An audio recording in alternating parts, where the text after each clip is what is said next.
just happened that a bunch of the guys were from up here in the valley. Yeah, and it was just a Los Angeles black belt tournament. In where was that? Just at somebody's gym? No, there was like this thing called the Grappling Games. There was this thing called the Copa Pacific. The Kleber, he still runs those tournaments in Huntington Beach area. Yeah. Yeah, just like local tournaments. That's pretty cool.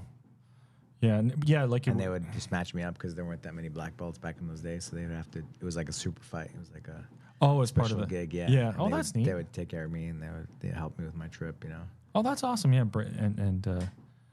yeah, like now, it's just with anything, right? When you make, you made how many black belts, and then they all go out and spend their 8 to 10 years on if they start a school, and then they're black belts, and just like the spreading effect of it. How do you feel like the black belt, what it meant for you, a black belt, compared to like how do you see black belts back in the day when we first started, to black belts now in jiu-jitsu? Oh, geez, I don't even know. And that's such a big hot topic now because you have that Moneyberg guy or whatever getting his black belt, and you got these other people, and they're like, is that guy a real black belt? I don't know, man. I'm not his coach, because this is my theory, right, is that to you as a professor, coach, whatever you want to call it in jiu-jitsu, you see somebody, they're becoming a black belt to themselves on their own path, right? Yeah. Like, you're not going to treat me the same on my path to a black belt as you are going to be some 45-year-old man who starts, or a 45-year-old woman who starts. It's a different path for us, right? That's the way I see it. You must have had 50, 60 black belts.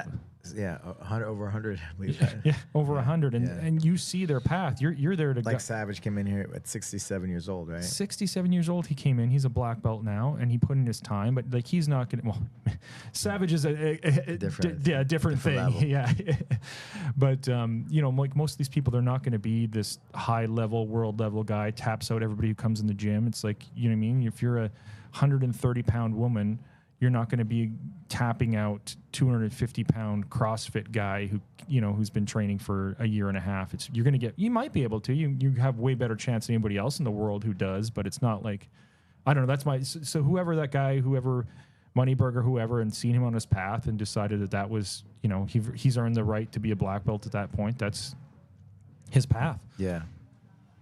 Yeah. I don't know if that's how you feel. That's kind of what I always felt that you you did. Is you.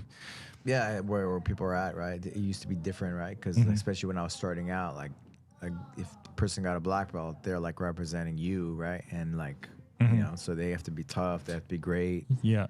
They have to be like, like really, really high standards, right? Like, and I think back in the day, like to even be a purple belt back in the day, right? It was crazy. Yeah, you're carrying on the who are you a purple belt under? Yeah, right. And so a black belt, it's even more, right? But I think, I don't know, man.